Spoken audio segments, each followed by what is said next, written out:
All right. Hello, health heads. Welcome and thank you for checking into this dose of the Healthcare Uprising. I am your producer, Jeremy Carr, here with your host, Heather Pierce. So what is on our agenda for today, Heather? Today is a Human Stories episode with Carrie Severson, who was a caregiver for her husband who was diagnosed with cancer. And so she was at his side, taking care of him and all of the things for a good year, maybe longer. And so she came on to share with us her story. But the cool thing about Carrie, too, is that she's also kind of an expert and has a different perspective in the space of burnout, which can easily come with caregiving. And so she offers a little bit of a more professional perspective as well from some of the work that she does in burnout. So yeah, and it definitely comes through in the story a little bit. But yeah, buckle up for this one, guys. It's a rough ride, but I got the medical system on this one. I showed my emotions a lot in this one. Yeah, and they're not good. This one got us a little angry. So hang on and follow us along here. This is our conversation with Carrie Severson, personal caregiver. Hi, and welcome to the Healthcare Uprising podcast. Today we have a special Human Stories guest with us today, Carrie Severson, or Carrie Severson. Sorry, see, I screwed it up. I just asked you. I do this. We're human. We're real human on this show. Carrie, thank you so much for joining us through the power of LinkedIn. Yeah, thank once you. again. Oh, there you go. Yep. Yeah, Carrie. Also fellow Arizonan. Yeah, I'm in Phoenix, wishing I was in Flagstaff, but down here for a little while. But I appreciate it. Yeah, I was so excited when I saw you connect. And I can't even remember. I think I was posting something about my podcast. I share a lot on LinkedIn about my journey as a caregiver and as a storyteller and why I'm so passionate about, even though I'm my husband's cancer journey was 2024. You know, the caregiver journey doesn't end when the cancer treatment ends. But I am, a year and a half out from that. I'm still really vocal about what happened and still really vocal about giving other caregivers resources because I am a storyteller and I do have, the ability to share vulnerably and feel comfortable sharing. So I appreciate the opportunity to come on here and talk about caregiving and what's going on in the world in that space. You've come to the right place. Yeah, thank you. We're all a bunch of storytellers trying to get our message out into the world. Mm-hmm. And it's been a good while since we had a caregiver on. So it has been. And this is a topic I think that is really relevant to a lot of people. So we've like danced around it quite a bit recently. We had a few caregiver stories early on the podcast, actually. Some of our first human stories were exactly around caregiving. So tell us your story. Sure. About your husband and everything that you did for him and still are doing. Yeah, thank you. Yeah, so I am a professional storyteller. I've been in this storytelling space for 30 years. I like to say oftentimes I was trained on how to write a good story, and then I pitched a good story. I moved over to the PR side and pitched a story. And then I became an entrepreneur and became the center of the story where, I learned how to use my marketing skills and PR skills and wrote essays and got on stage and became like a media darling, particularly here in Arizona when I launched a nonprofit for young girls like a decade ago. So I burned out before burnout was a buzzword and learned how to reset my nervous system through burnout recovery literally a decade ago. And I started sharing that and talking about that, writing books about that, getting on stage about that. So I was actually in Washington leading a healthcare burnout recovery seminar. It was a half-day seminar for a private healthcare company, 500 employees. Well, my husband was getting a biopsy on this huge, it turned out to be a tumor cluster growing in his lymph nodes. Oh, wow. And that was November of 23. We had to wait 3 weeks for the biopsy to come back. And in that time, I was learning how to make a turkey. That's so hard. I know, it was crazy. I was like, who is running these tests? But, it got sent to some lab in Ohio or something. But we had just moved into this beautiful house. This is my home. And we were hosting Thanksgiving for the first time. So between like November 1st and I think it was like November 25th, I learned how to make a roasted turkey. And he was diagnosed by voicemail the Tuesday after Thanksgiving. By voicemail? Yeah. Oh, God. Okay. Oh, my goodness. Yeah. So it was the Tuesday after Thanksgiving. I'm sitting in a Fry's parking lot and I get a text message. And at that point, you're on high alert. Every noise kind of freaks you out. My phone beeps. I look at it before I go in the grocery store and it's a voicemail message from my husband. He had forwarded me. And I open it without really thinking and I listen to it. And it's like a 2-minute long ramble from his primary care physician who was like, yes, it came back malignant. They actually used the name of the cell. I kept having to like, how do you slow this down? What is he talking about? What cell is this? And he wouldn't respond. The primary care was just literally like, okay, well, here's a number. Call this guy. You need to get a consult. You need to get on this. Like a specialist? Yeah. Okay. Ear, nose, and throat. But you couldn't call them back or anything. No. They wouldn't respond. Wow. Oh, I have so many problems with that right now. Oh yeah, no, that was my first introduction to caregiving, where I came home. I don't even remember driving home, but next thing I know, I'm staying in the kitchen. My husband and I are hugging, and I'm like, I'm so sorry. And he, he's in shock. He takes a yellow pad of paper and a pen and goes into the next room, and I hear him on the phone, and I'm assuming he's calling that number that he was just left. And then I get these text messages about all these books he had just ordered on how to cure cancer naturally and all this stuff. And he's going down this rabbit hole, telling me about all these things we have to change in the house and the way we have to eat from here on out. And I'm still like standing in the kitchen with my purse in one hand and my keys in the other because I'm like, I don't know what to do. Mm-hmm. Wow. He couldn't get in for a consult with the ear, nose, and throat doctor, though, for months. Months. Oh my gosh. I'm just going to say I would react exactly the same way. Yeah. I would buy the books to do it myself. That's where he was. He was like, I don't know. That's exactly where I would go with that. This is the only step forward. I have this one number. What else am I supposed to do? That was sort of like how we were controlling the situation or how we were managing our response. So the next day, I'm like, okay, I've got to be normal. I'm going to go plan for Christmas, right? We put up a Christmas tree. We pretend like life is normal. We know he has cancer, but we don't really understand what's happening or what to do about it. And there's nothing. You're just in a wait pattern.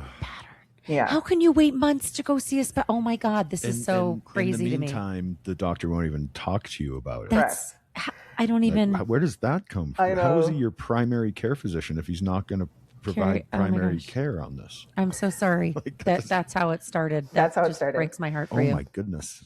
Yeah, like my hair is up already and we just got going. Yeah. Oh my goodness. That should have been like that was our introduction. The whole thing was a real mess. But I didn't know what to do. And I'm a driven person. I'm an entrepreneur.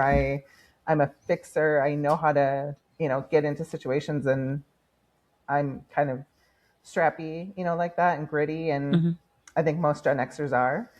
And so I went to Kohl's. I'm sitting in a parking lot again, and I'm like, you know what? F that guy. I'm going to call him. So I found the primary care phone number, and I was like, hey, I'm your client's wife. I'm sure you've dealt with him for 10 years. You know who he is. Leaving a voicemail like that, telling him he has cancer, totally inappropriate. We need help. Can you please at least respond to us and tell us the name of the cancer cell you said, because you said it so fast we can't even understand you. So I get home and my husband he got an email from the guy, and he was like, I've helped you. Please call that guy. Let your wife know I did everything in my power I could. And that was it. It was literally like, I don't know what else to do. But I hope he fired that PCP right away. Yeah. He did. He didn't go back. Yeah. But so a couple of days later, he walks into a hospital, and he texts me and he's like, I want to be the captain of my ship. great. Yes, let's go do it. He's like, I'm going to walk into an ER and ask for a CT. So he did. He walks up to the admin behind the desk, emergency room, and he's like, hey, I have a little bit of cancer and I need someone to take a picture of my neck. So he got a CT scan. It showed it had metastasized. And this was us sort of taking control ourselves and advocating ourselves. And did you have an appointment scheduled with the specialist at this point? For, even though it was for freaking weeks. months away? Yeah, so that would have been this would have been December 1st of 2023. I want to say the specialist appointment was in like February. Oh my God. Okay. And it was literally just an ENT consult, which would have then that person would have been like, okay, now you got to go get a CT. Now you got to go get. So he walked into the ER, which, by the way, brilliant. Also, like, that's crazy that that's what you had to do in order to get care. And we wonder in this country why are why are the ERs so full and why are the healthcare costs so high is because my doctor won't talk to me. Like literally, your doctor wouldn't talk to you. Yeah. Oh my God. Okay. Before I go down another, I don't know if I've ever seen Heather this mad on the podcast before. Carrie, continue. Okay. Yeah, so that was December 1st, 2023. And I was really pissed. I mean, like, I was on fire from the start, but like, we're sitting there in this room and the attending physician comes in and she doesn't really know what to do. Like, he has cancer. We're asking for a CT scan because we can't get anyone to answer questions. So the results come in and she sits down next to him and she says, metastasized, it's in lymph nodes on both sides. And he goes, so I have throat cancer? And she closes her eyes and passes me the piece of paper. So I'm like, oh, apparently I'm reading this. And I'm like adjusting my eyes and holding it over my husband. And I'm like, no, honey, you have head and neck cancer. And it's on both sides of your neck. And so, now what do we do? And she's like, well, I can get you scheduled you can see a head, neck, and throat specialist here. We can help you get scheduled. And so that was December 1st. By December 8th, he had an appointment with a surgeon. But the way that the tumors, and it was by looking at the CT scan, you could see that they looked like a grapevine on both sides of his neck. Oh my gosh. Lord. They were large. They were like, you could like pick them up and pull them out. It was really gross. But the surgeon said because of the way that they were laying on his jugular, which laid on the carotid, he was not a candidate for surgery. And like, I'm like, should I be hiding knives in the kitchen? Because my husband was like, can you just like cut it out and, just, oh gosh. I don't care if I walk around with a scar. And I'm like, I know, man. I'm looking at like, maybe I should hide the knives. Me and her husband could hang out. Like, we have the same reactions to things. DIY healthcare. Yeah. Right. Yeah. So then I learned some really interesting things in that meeting because the surgeon was like, my husband does have a weird sense of humor. And guy walks in and my husband's like, I'm going to stop you right here. I don't want to know the stage of it unless it's stage death. And you're telling me I have to go get my affairs in order. I don't want to know the stage. And he's like, you know what? That's a really healthy attitude. Your case is unique and it is urgent, but I recommend most patients not know the stage because if I say one or two, you're going to walk out of here thinking something very different about your journey and what's to come and how hard you have to work and stay committed to this. If I say stage 3 or 4, you might think differently. So he's like, not knowing the stage is great. He's like, but I need you to go downstairs and tell the person behind the desk you're looking for workarounds so that we can get you scheduled for PET scans and for blood work as soon as possible. And so we walked out of there like, okay, we're using like code words already. We don't even like have appointments and stuff. And it was wild. I mean, like that was the start of it. And then by February 27th, I was literally filing complaints against hospital staff violating his patient rights. And he was really close to dying. And I had to fight the hospital to get him admitted to the long-term cancer wing. Wow. By the time I did get him admitted, the attending physician is like, you got him here in the nick of time. His body is starting to shut down. And So this all happened very quickly. Whoa. yeah. It seems like from the time that you Yep. identified, right? So sometime in November Mm-hmm. that he had them. Yeah. And he didn't notice, like, were they there, like, showing on his neck before? Or did he have any other symptoms? No, he woke up October 28th, 2023 with what looked like a swollen neck, like a bulge.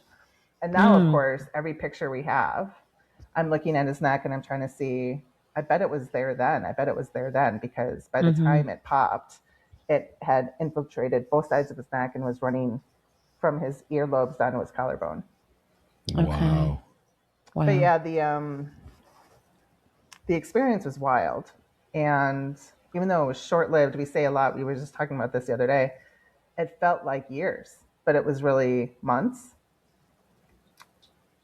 We had to really fight, and he wanted to give up so many times. He kept saying the cure is worse than the disease. And I'm like, but without the cure, the disease is going to spread, and you might not die tomorrow, but this thing isn't going away. It's already in more than one organ, like there's no option. So yeah, the concept of my podcast, I Saved You, Now Do the Dishes, really is, at the very end of it all, it was very much like, how do you talk about being a caregiver to your spouse? And then how do you talk about staying married post caregiving and patient? Because so much happens in that dynamic, and we change so much. And our threshold for negativity, for drama, for external circumstances infiltrating our mental health was like, very different than what it was prior to any of this. So, I can kind of relate to that. Now, my husband, this just keeps coming up in the show. He fell off a roof August 28th of last year and shattered his leg. Yes. So now there's like cancer, right? You can be in remission, you can cure it, all the things. But when you're going through it and your spouse is essentially incapacitated and you're doing everything and the dishes, right? And then when they're better again, like, what does that look like, right? Like, when they start becoming more capable, and I think this is where you're going, do you start asking them to do more things? And is there a level of guilt that you feel? And are they like, I'm not quite up to par to do it? And it's kind of this back and forth that... Yeah. That was an actual fight that we had, where it was, so the day after his last treatment, he's like, I feel like I've been a dog on a chain. We need to get out of here. And meanwhile, he's on oxy, he's on fentanyl, he's on liquid gabapentin, he's got a feeding tube. Wow. I'm hand feeding him every 3 hours, and it takes an hour to feed him. Jeez. And I'm like, I don't care if we never leave this house again. I'm not driving you anywhere because you're so high you can't get behind the wheel. And I'm like, he's like falling asleep on his feet, like standing up, kind of swirling. And I'm like, yeah, you can't drive, which means I have to do it all. And I'm not taking you anywhere. I'm like, I'm sorry, honey. Now it's my turn. The cancer show is done. Now it's the caregiving. Like, I want to start healing. And I'm like, in fact, why don't you start doing the dishes again? And I turned around and I walked out of the room. And then I sit down, I'm like super mad, and I'm meditating, and I'm trying not to freak out, and I hear him slowly loading the dishwasher. Like, oh, he did it. Yeah, one for me. So, but yeah, it's an interesting experience. You gotta just bring awareness to it sometimes, know, because you do get into the habit. Like, if you're just full on taking care of him for months, how long were his treatments and everything up to that from when he started to when he was better? Monday through Friday for 2 months. He had 35 rounds of radiation, and he was scheduled for, I think, 8 chemos, but he only was well enough for 4. And then radiation compiles on one another. So the actual worst of it was the 6 weeks after his final treatment ended. It just kept getting more painful and more painful. So he ended up having 2nd-degree burns on the outside of his neck and the inside of his throat. And he had this side effect, or I guess it's a side effect, where his mouth would fill with, I called it ropes of mucus, and huge blood clots. And so he actually couldn't talk. And when he did try to talk, he would cough up big blood clots, and then he would, vomit everywhere. And so Ugh, um, that's I horrible. spoke Gavin gibberish, but nobody else could understand him. And so like there was a lot of like charades going on, and but it was really brutal. It was brutal for several months. I'd say like a total of like 4 months. But yeah, so leaning back and taking care of me and asking him to be more present in our life again, in our home, while still holding this like soft spot for what he just went through was way more traumatic than what I went through. He had to find his purpose again. He had to find his feet again, right? And my therapist says that the closer you get to death, you are one of two people. You're either you've accepted that you're dying and you're ready to go, and so coming back is kind of hard, or you recognize, holy crap, I almost died, I've got to live the moment. And Gavin was the first one. It was really hard for him to come back. Oh, yeah. So finding you his don't think feet about again. that. Yeah, that's interesting. And it is, I mean, that's part of the caregiver journey, right? Is you got to find that moment where it's like, I think it's time you start getting up and doing things for yourself again, because that's what brings them back, right? Like, I mean, nothing's going to bring them back except getting moving, getting to action, start living your life again. Yeah. In a very direct way.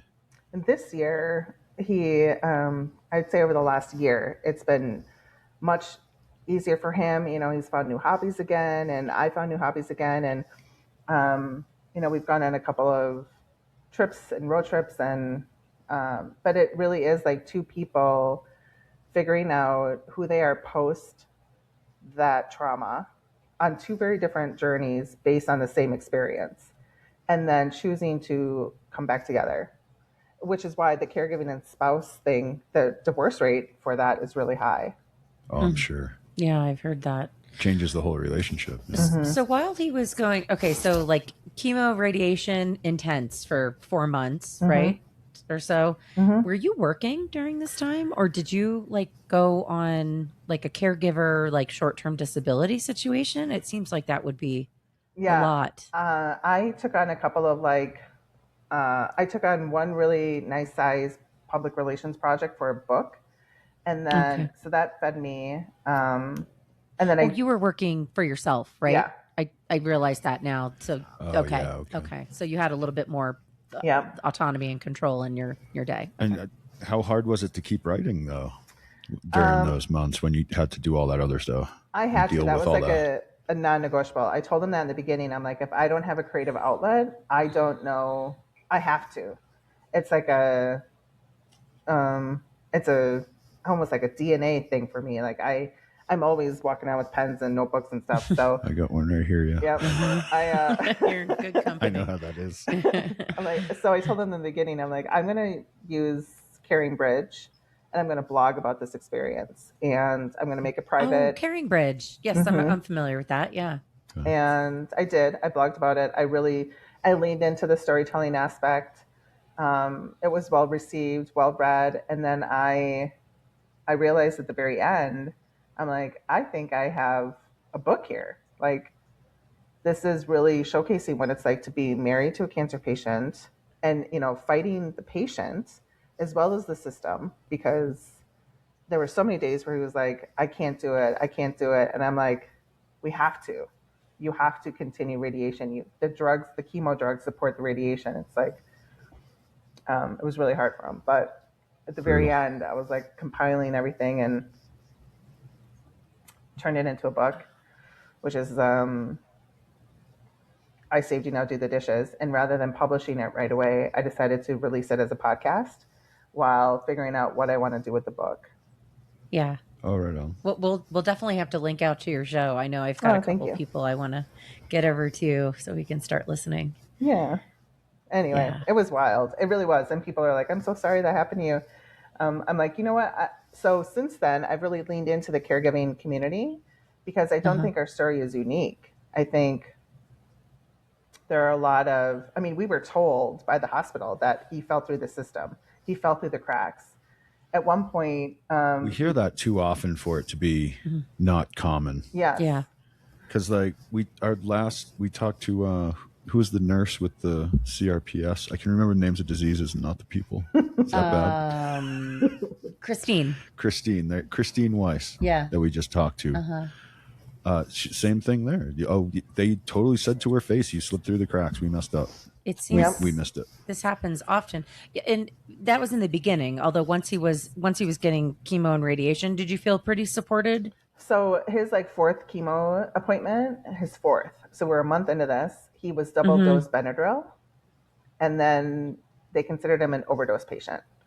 And so the nurses double dosed him, and then we're like, "Oh, this happens. You can either admit him to the hospital as an overdose patient, or you can take him home and let him detox.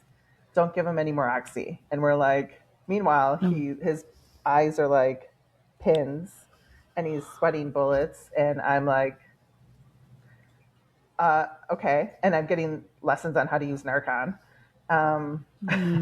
So they gave him an overdose and then told you to bring him home. Yes. Nice. So at that point, that created almost like a PTSD reaction for him. So at the very end, the oncologist is like, "Let's just do one more round of chemo." My husband literally stood up on the opposite side of our computer here. We were doing a virtual call with the oncologist. He stood up, walked over to the sink, and just started throwing up blood clots. And I'm like, it's not happening. I mean, he's got such a bad reaction to the concept of chemo. He's done. He can't do it. And we were told the next day he fell through the cracks for oncology. Wow. And then we got a letter in the mail from the hospital saying that they were updating their software for appointments. They apologized. It was wild. His radiologist even told me that, there was a personality conflict with his original PA who I had to have removed because she would berate him and tell him that it was too late for him. And it was, we really, it's honest to God, at one point I leaned back and I was like, we clearly manifested this. Why is it so hard? Why did not one thing go easy?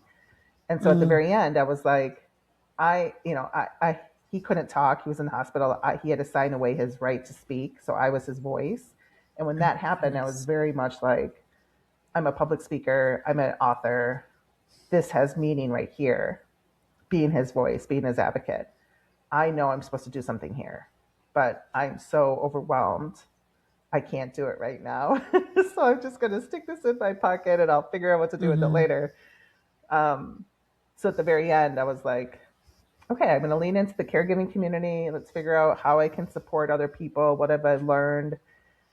So I joined forces with the National Alliance for Caregivers. I've gone out to Capitol Hill a couple of times in DC and advocated for caregivers. I offer support and resources and connections as often as I can for the people going through it today. And, we'll continue to advocate because this is I really feel like as Generation X and the sandwich generation, the older we get, the worse this issue is going to get. And something has to change. And so I'm really grateful for opportunities like this to talk about it. Oh gosh, yeah. The Simpsons did predict that the only jobs remaining by the mid 2030s will be caring for old people. Really? It's the only job that'll be left. Oh my God. And the Simpsons are usually right when they do stuff about the future. So there you go. That's crazy. Good old Matt Groening, right? Yeah. He's a smart one. I don't think he's written an episode in decades. Yeah, probably not. It's all Harvard people. They only hire Harvard writers. That is interesting. It's not, AI and healthcare, right? That is the big thing of how to introduce AI all over the place in every industry. So crazy. There is. And they're starting to force it. Yeah. I just did an update on my phone. I now have this AI assistant I don't want and can't uninstall. And it's just going to be there forever. Oh, that stinks. You could choose it. That would be one thing. Yeah. They don't let you uninstall it even. So hearing your story, it's like a broken record in every single, I would say every single human story. And I would even say some of the startup founders that come on the show, the reason that they built whatever widget they built is because of something that happened to them or a family member, because the system is broken. The system is broken. Oh my God, the system is friggin' broken. Oh, we're sorry, you fell through the cracks. Like, it's just one big crack as far as I can tell, because that's what the story everybody gets. I Oh, think sorry, you fell through the cracks. We're just like if everybody fell through the cracks, we're just in a big crack. It's just a big hole. This then, is just right? where we are This is now. just make it a hole. We're It's just so falling in crazy. a healthcare hole. I mean, they're supposed to, the teams are supposed to connect. They're supposed to talk. Oncology is supposed to talk to radiology. But close to the end, after he gets out of the hospital, he was discharged against my wishes, because I was like, it's me. There's like a team of you that are doing this, and I have to get this dude to and from the hospital. I'm giving him drugs around the clock. I'm feeding him around the clock. It's so much better if he's here. He's got like 2 weeks left of radiation. Can he please? And he, no, you have to go. Yeah. They needed that bed for somebody else. Yes. And so I get it. I understand. It's everyone's job is really hard. And they discharged him without oxy or gabapentin or his fentanyl patches. So they gave us Tylenol. And he has second-degree burns on his neck and then the inside of his throat. And all I could give him was Tylenol. So the next day, it wasn't ready. It wasn't ready at the pharmacy. Oh, my gosh. That's almost happened to Joe. That kind of happened to us. So that feels very familiar. So the next day, he misses his radiation appointment because he's in so much pain. We get yelled at for missing the appointment. And so I reached out to the team, and I'm like, I know that you don't have anything to do with the ER in the hospital, but we were discharged. We should not have been discharged. We should not have been discharged without proper pain management. He was considered a burn victim at that point. They were like taking pictures of his neck and showing like the burn staff. Wow. I'm like, this is really unacceptable, and I'm really disappointed. So I get a call from the radiologist personally, and he's like, okay, so it seems like his quality of life is decreasing. Why don't we take a break on radiation? Let's take 2 days off. And we were both like, hallelujah. And then he says, why don't you call the oncologist and tell him I said he should be done with chemo? And I'm like, I have to call that guy? Why don't you call that guy? I'm like, you know his extension. I don't even know how to get, I mean, like, I have to go through the phone bank and email all these people. And yeah. This is like when they wouldn't talk to you after a diagnosis. Yeah. They won't talk to each other either. Like, has somebody created some weird rules about communications with doctors, or they just really don't want to confront anything? Why wouldn't I'm so baffled by them not wanting to have a conversation about things. Totally. I know. It gets worse. I mean, like, it really is. It was nuts. Worse. Like, so the hole gets deeper. When he had to have the feeding tube, we get, a consult or call for, I understand you want to have a feeding tube consult. There was a 2-month waiting list to get him into the GI department. And I'm like, I don't know if he has 2 days. He might, this is like Friday. I'm like, I'm hoping he makes it to Monday. He doesn't have 2 months. And they're like, yeah, we don't know what to do. You should call your team. And I'm like, my team told you to call me. So the only way he was going to get a feeding tube was through the emergency department. So here he is. Once again. So he's in the ER. We get discharged. The feeding tube, on the day it's discharged, feeding tube starts leaking. The actual food manufacturer, distributor, the formula guy is somehow randomly in the room. And he looks at my husband's feeding tube and he's talking to the nurse and he's like, he shouldn't be discharged. This is leaking. This needs to be replaced. And she literally hands me discharge papers and she's like, you've already been discharged. So I'm taking him home with a defective device. And then I call in, to GI department, and I'm like, it's like spewing everywhere. I can't keep formula in him. And they're like, yeah, well, he's not technically a GI client yet or patient because he's an ER patient. So the soonest we have available for a consult is like a month from now. So I had to figure out, we were like YouTubing, how do you fix? Oh, we're back to the DIY healthcare again, aren't we? Is my face turning red? Leaking feeding tubes. And so I'm trying to hide my feelings now, and I don't think it's working. He was like taping it to his belly. And Oh, Carrie. So randomly, we're on our way out. I'm like so pissed. I'm feeding him after appointments and in between appointments in this like corner of the lobby.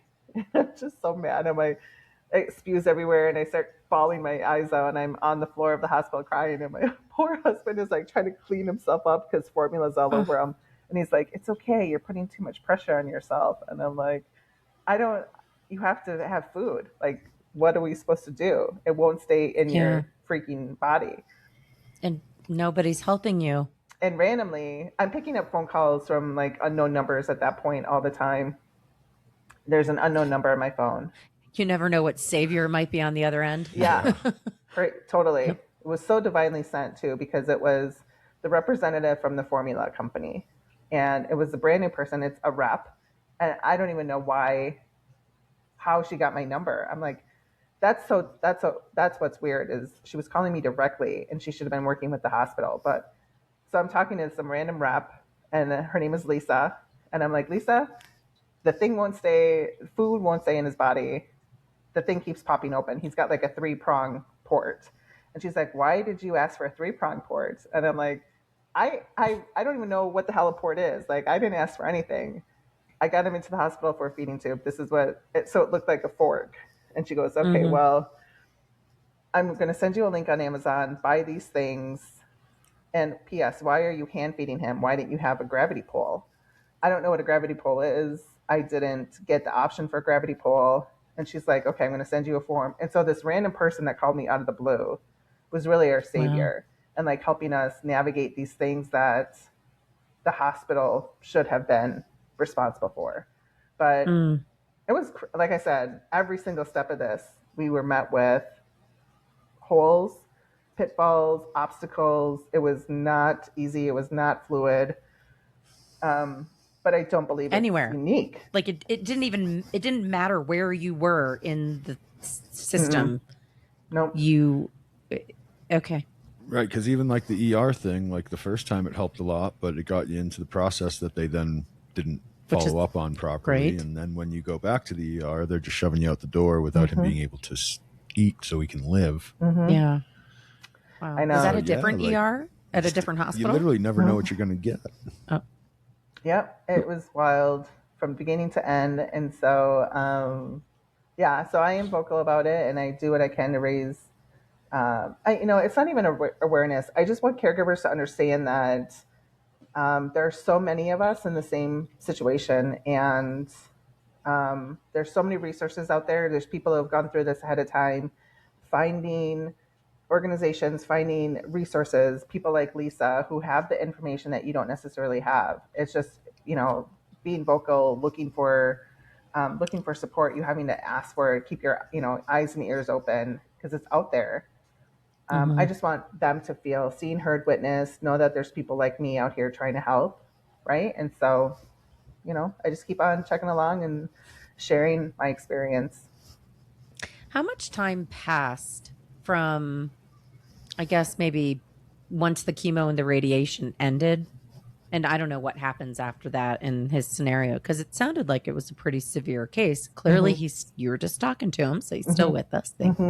Thankfully, I'm glad to hear that. Like, how long of a road was it until things kind of felt more normal, I guess, more kind of pre-cancer diagnosis? So it took probably a year after that for, his body was so sensitive to the sun. He has this patch of skin on his neck that looks, it's pigmented. He can't be out in the sun for more than 5 seconds before he feels like he's melting. Everything about like the way he ate was different. He doesn't have saliva so there's like lifestyle shifts that will permanently be there. His teeth are kind of messed up because of the radiation, and so there's again things that we can do or can't do, or he can eat, can't eat. Spice was really weird. Tomatoes were like habaneros. And so it was an adjustment to, relearning. He basically had to relearn how to eat. So you said he doesn't have saliva anymore? Like he doesn't produce permanent? Saliva anymore at all? Yep. Wow. So that would definitely change the way you eat. Yep. And then what you eat. And it kind of changes the way you digest food even, doesn't it? Yep. So it's really slow. I'll eat, and then like will literally be having dinner and I'm eating at a normal pace and he's like still, and then I'm just here for like 30 minutes watching them. So it's different. It's an Huh. adjustment, obviously. And yeah. So some things forever, right? Like some kind of Mm-hmm. lifelong kind of Mm-hmm. outcomes, I guess, that you have to just, like you said, kind of just adjust to. This is my new Yep. my new way of living. How is he physically otherwise? Good. I mean, his fatigue was really bad at first. He took, obviously, but yeah, it was, he's got his strength back, and he leads a pickleball group with our church now, and Oh, okay. Oh he wow. loves hiking, and so he goes up north, but again, it's like, big sunshades and Sure. lots of stuff on his arms, but yeah, finding That's his way through. amazing though. That's like Yeah, all to things considered.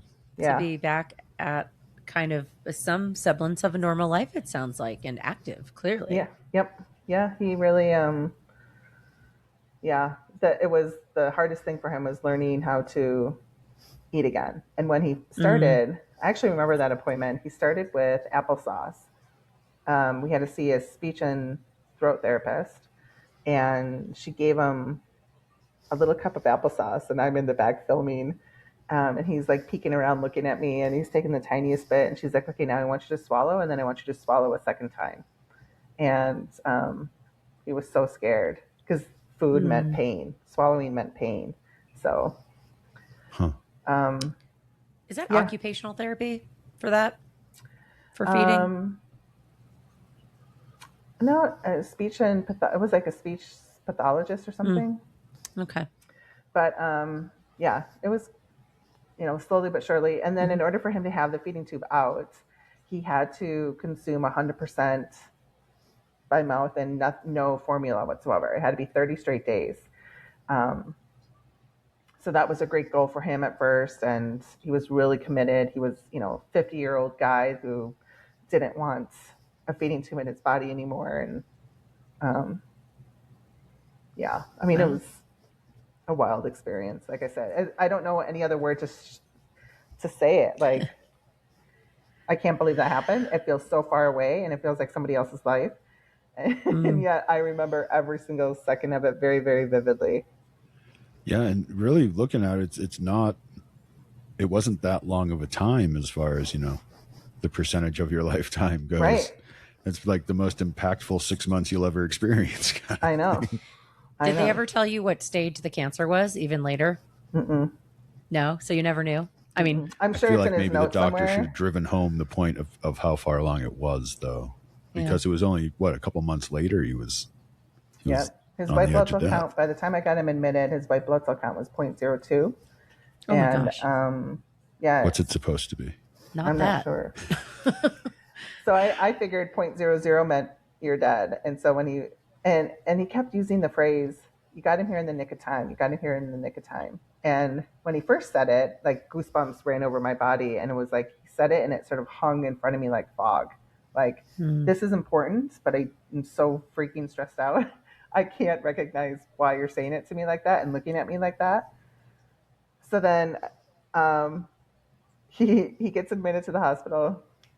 And the next day, I'm back in the hospital for rounds, and the attending comes in, and it's a different person, and she says it. You got him here in the nick of time.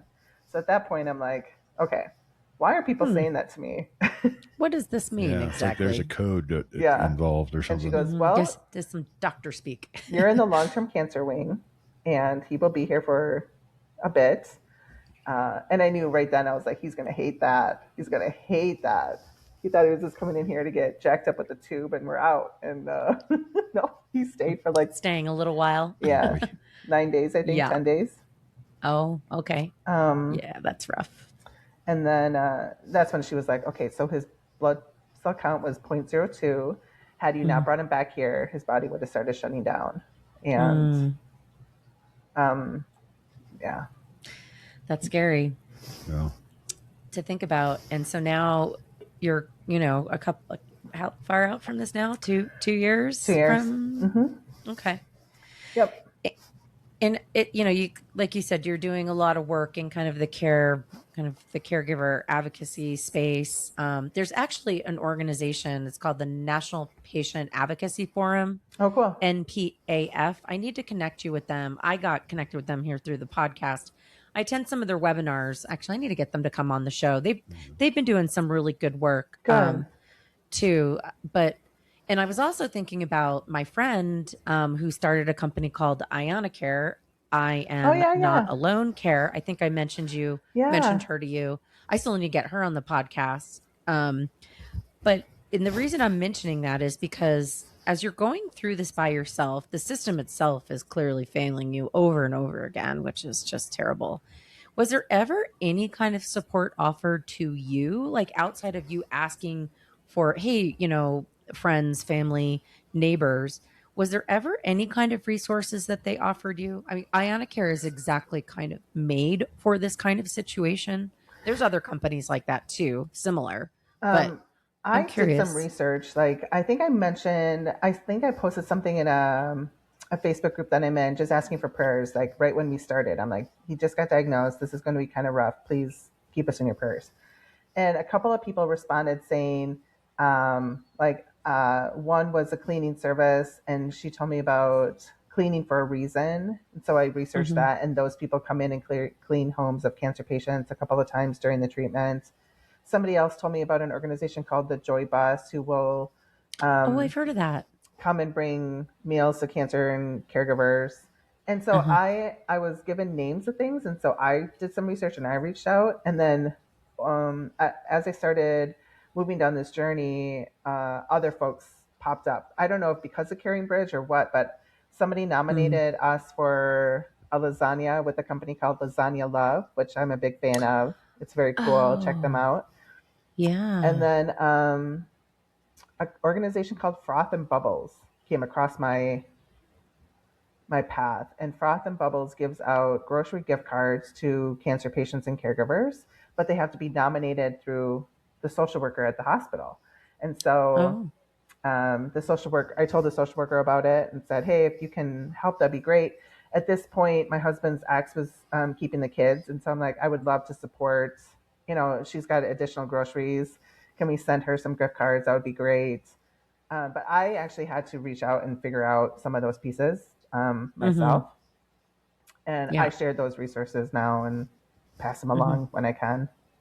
Yeah. No, I mean, not surprisingly, no proactive, right?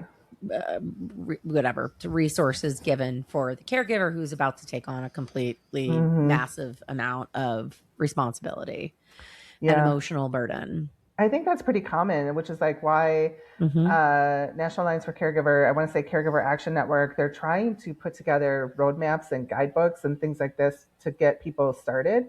But based on what state you're in, there's so many resources per state. And so, people will email me or reach out to me, DM me based on my podcast and be like, hey, I'm in New Jersey. My grandparents are taking care of me. Can you send me resources I can help them get, and I grew up in the journalism industry. And so I know how to find stuff and, pass it along, but you're resourceful. and strappy, right? Like, I can figure it out, but there really isn't like one stop shop on this is what you'll need. These are the places that you can go. And I think we're getting better at it. I think there's a big gap though with still, unfortunately. Yeah. There's a website and a service that's called findhelp.org. Oh, cool. I think they're mostly like I've engaged with them in healthcare startups I've worked for and supporting folks on like Medicaid or Medicare, particularly in rural areas where like transportation, housing, things of that nature, like very like social determinants of health. But so where it's often for, low income, the disabled, things of that nature. But I have to imagine it's not like based on those, that's not like a criteria. Like you must have, you must be on Medicaid in order to receive these services. They just tend to be very helpful for that. That's nice. For, for your low income or disabled groups. But Find Help is another one. There's another organization similar to that. I think it's called uniteus.org. Okay. That's cool.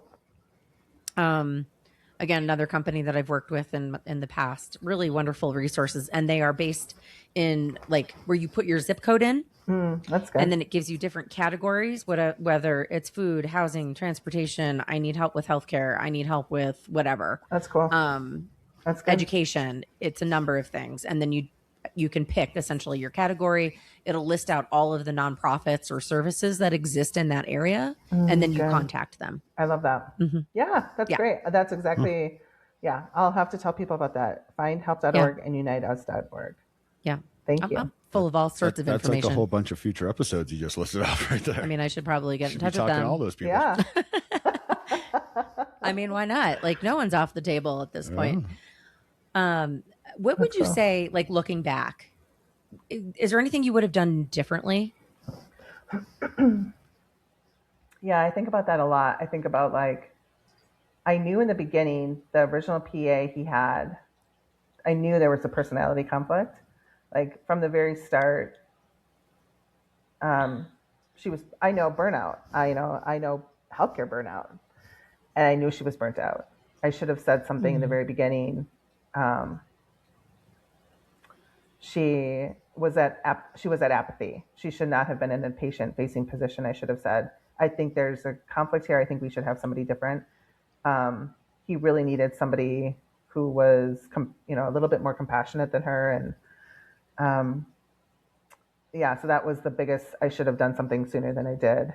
And again, I didn't actually know this was the first. I mean, I've taken care of people before, right? But never in a medical advocacy component. So I didn't even know patient rights existed. But I saw a red flag. I should have said something sooner. And then the other one was, I always question, those like self-driving cars. I don't think my husband would ever get in one of those Waymay or whatever they're called. Waymos? Yeah. See, another check. I'm telling you, me and this guy should hang out. But like, part of the like big overwhelm was just the back and forth. But there were like 10-hour days in the hospital. And so that was something I would have done differently. Like, how do we take some of this burden off of me? Nobody could, we're like 40 minutes away from my parents. One way would have been a nightmare, but there's some sort of service. Was there a concierge service we could use? Was there like an Uber sort of thing? I question that a lot, like transportation. Well, I drive Uber and Lyft, and I can tell you I pick people up on insurance calls all the time. Oh, that's cool. Yeah, I didn't do that. There's all kinds of places that'll do that. So I took on a lot of the heaviness. I took it all on. And people would ask, like, what can I do? Eventually, I got to a point where I listed off things I didn't want to do. I didn't want to put gas in the car. Once I got home, I didn't want to move. I didn't want to buy groceries. I didn't want to do the dishes. I didn't want to laundry, nothing. So I listed off stuff and I put it on the refrigerator, and I would send pictures of, if someone's like, what do you need? I would be like, pick one of these. Instacart me something, buy me dinner, do something. But that took like 6 weeks. I should have done that in the very beginning. I think that would have helped alleviate some of the burnout that I experienced. Yeah. That asking for help. It's hard, right? Like I went through that with my husband too, where I was like, I got it under control, and I wanted to like manage everything. Yeah. So it was really hard for me to give up some of it. Yes. Eventually I was just like, I want nothing to do with this anymore. I know, right? I did it by, that's the burnout she's talking about. Yeah. Oh yeah. Yeah. Serious I color coded a calendar, huge Wow. calendar. Like chemo was in one color, radiation, blood draws, speech pathology. It was like, I had this handled. And then at the very end, my husband like rips it off the wall, throws it away, puts a new one on the wall that looks exactly the same. But he's like, I can't have this in our house anymore. Yeah. Burn it. Yeah. It was funny. Oh my gosh. Well, and speaking of burnout, here in our last couple of minutes we have with you, you're kind of an expert in burnout, and I Yeah. want you to share just really quickly.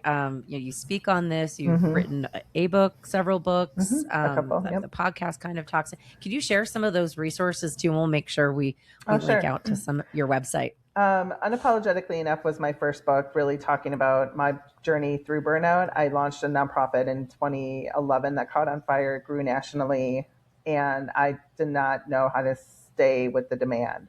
And so I had to learn how to recover from burnout in 2012 before it was something that you talked about anywhere. Um, and I learned a lot about your vagus nerve and resetting your nervous system and the right mindset and creating boundaries on my own, just piecemeal.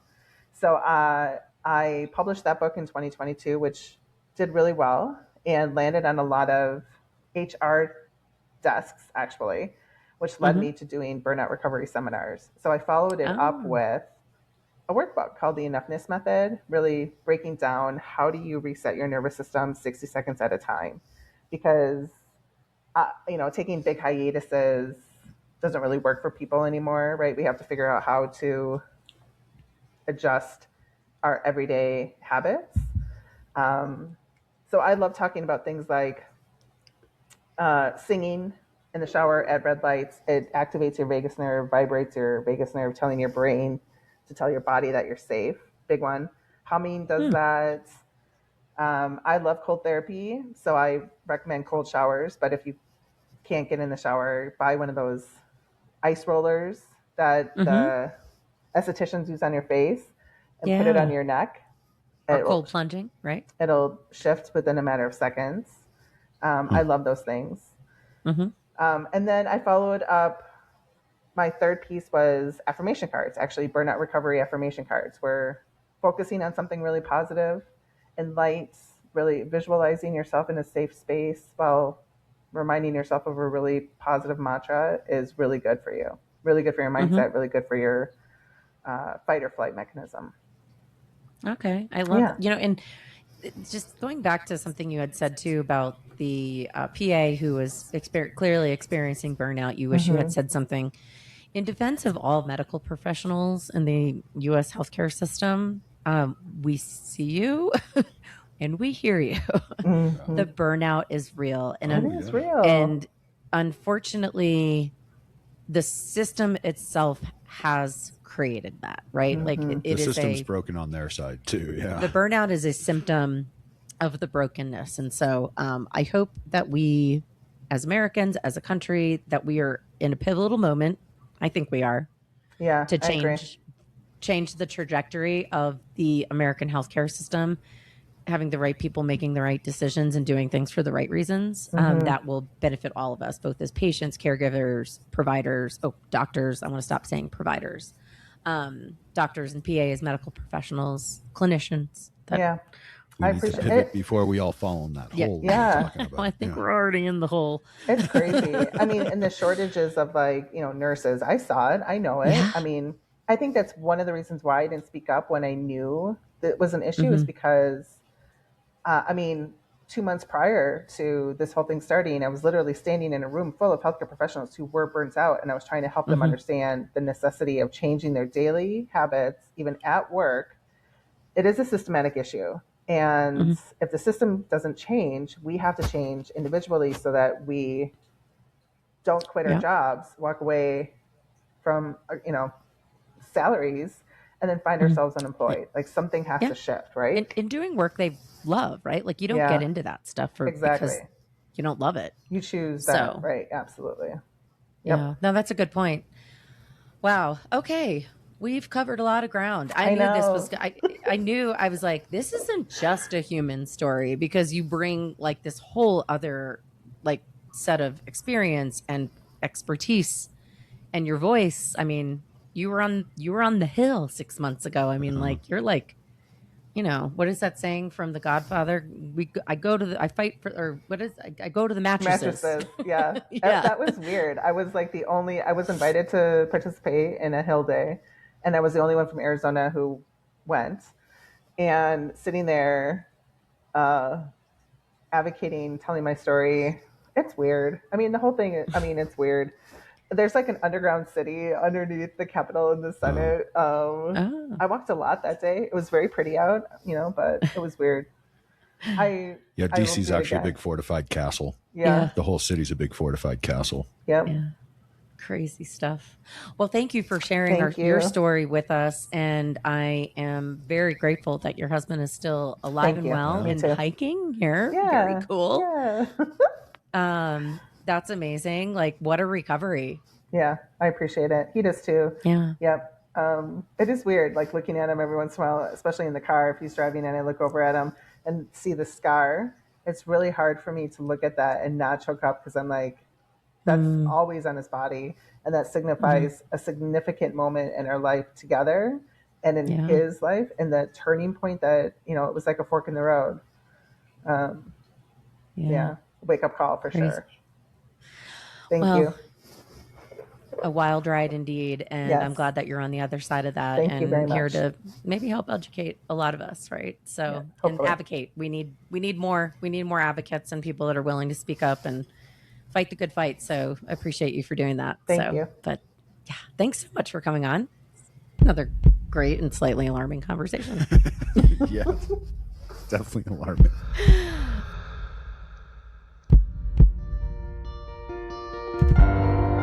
Thanks for joining us on the Healthcare Uprising. Make sure to hit those like and subscribe buttons before you go, and take a moment to think of a friend and hit that share button. You can find us on all the major audio platforms, and we've got video on YouTube if you want to watch us in action. You can also find us on social media on LinkedIn, TikTok, and Instagram. Just search Healthcare Uprising to find us. And if you're a new company with a cool new product, if you're someone innovating alternative methods for the health and wellness space, or if you have a personal healthcare journey you'd like to share with us here at The Uprising, please email us at healthcareuprising@gmail.com, and we'll get back to you about coming on the show. Well, that's all for this dose of Healthcare Uprising. Until the next time, keep looking for the good in the world, because sometimes it's where you least expect it.